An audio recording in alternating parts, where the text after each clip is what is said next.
ሰላም እንደምን አላችሁ? ይህ አነቃቂና ትምህርት አዘል ቪዲዮ ነው። ሰብስክራይብ ማድረጋችሁን እንዳትረሱ።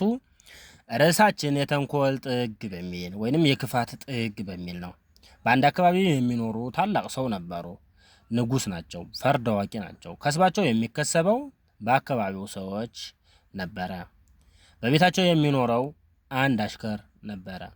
እንደ ልጃቸው የሚያዩት የሚላላክ ነበረ እና ክፉና ተንኮለኛ ነው። አንድ ቀን በተኙበት ጌቶችና እመቤት በሚባሉት በሚያገለግላቸው ሰዎች ላይ ተንኮል አሰበ። በተኙበት ውሃ በመካከላቸው ይደፋል። የዚህን ጊዜ ሁለታቸውም ይነቃሉ። እሷ እንዴት ጌቶች ያለ ወትሮ አርጎት የማያውቀውን እንዴት ሊሸና ቻለ ሽንቱን ብላ በሆዷ ታዝባ ዝም ትላለች። እሱም ደግሞ እንዴት እመቤት ያለ ወትሮ አድርገው ማታውቀውን ሽንቷን ትሸናለች ብሎ ታዝቦ ዝም ይላል። የዚህን ጊዜ ያ ልጅ አንዴ ተንኮለኛ ነውና እርሻ ታዘዘ። የአካባቢው ሰው ወደ ማሳ ወጡ። እርሻ እየታረሰ ዘር ያልቃል። የዚህን ጊዜ ጌቶች ከዛ ከተራራ ላይ ቁጭ ብለው ጭራቸውን ወዳ ወዲህ እያደረጉ እርሻቸውን እያሳረሱ ከስባቸውን እያስከሰቡ እያለ ዘር ሳልቆ ጌቶች ዘር አልቋል ሲሉት ጌቶች ደግሞ ለዛ ላሽከር ሂድ ቤት እሜት ቆጥራ ላይ ዘር አንጣ ብሎ ይታዘዛል። ወደ ቤትም ይመጣል።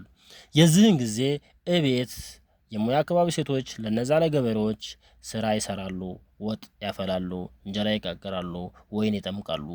የዚህን ጊዜ አሁንም ያንን ዘር እያስቆጠረ እያለ እመት ይላል። ወይ ልጄ ትላለች።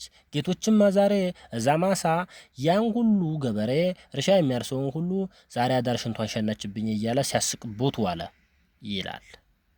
የዚህን ጊዜ እሷ እንዴት ባለቤቴ የሚስቱን ገመና መደበቅ አይችልም ማለት ነው?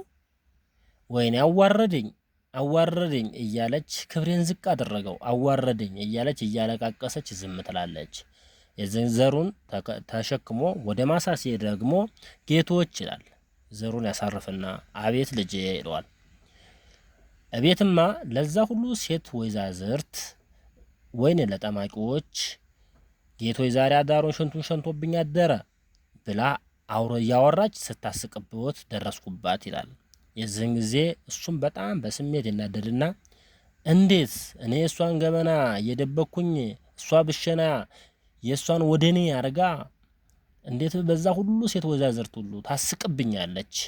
ወይኔ አዋረደችኝ። በተከበርኩበት ሀገር እንዴት እንደዚህ ታደርገኛለች? እንዴት ታዋራለች? እያለ በጣም ተናዶ ስለነበረ ተርሻ ሲመለስ ባለቤቱን በስሜት ተነሳስቶ በጥይት ይገላታል። የዚህን ጊዜ ለቅሶ ይባልና ወደ ቀብር ሲካሄድ የሴት ወገን የባል ወገን ተሰብስበው ለቀብር እንደተሰበሰቡ አሁንም በዛ አልበቃውም። አንደዚህ ልጁ ክፋት አስቧልና እዛ ቀብር አካባቢ ላይ እመት ዘመድ የለዎትም ገልጦ የሚያይ እመት ዘመድ የለዎትም ገልጦ የሚያይ እያለ አሁንም ያለቅሳል። የዚህን ጊዜ የሴት ወገን እንዴት ሲገልጥን ምን ሆና ነው ይሄ ልጅ ምን እያለ ነው ይላሉ። እነዚህሞ የወንድ ቤተሰብ ደግሞ አትገልጥም፣ ሚስጥር ስለሚያውቁ አትገልጡም፣ እንገልጣለን አትገልጡም። መጨረሻ ገልጠው ሲያዋት በጥይት ግንባሯን ተመታለች። የዚህን ጊዜ ሴትና የወገን ዘመድ አዝማድ ይጨፋጨፋሉ፣ ይጋደላሉ። የበለጠ ትልቅ ጥፋት ይጠፋል ማለት ነው። ከዚህ የምትማሩት የመጀመሪያው ጌቶይ ወይንም ንጉስ የሚባሉት መቸኮል ዋጋ እንደሚያስከፍል ቀስ ብለው ባለቤቱን ቢመረምር ብለሻል አላልሽም ቢል ባይቸኩል ነበር። ሁለተኛ ያስገቡት ልጅ ከቤት እንደልጃቸው ቆጥረው የሚንከባከቡት አሽከር ነው ብለው የያዙት ልጅ የሱን ባህሪ ተንኮለኛ እንደሆነ ክፋትና ደግ ሰው እንደሆነ መመርመር ማወቅ ነበረባቸው።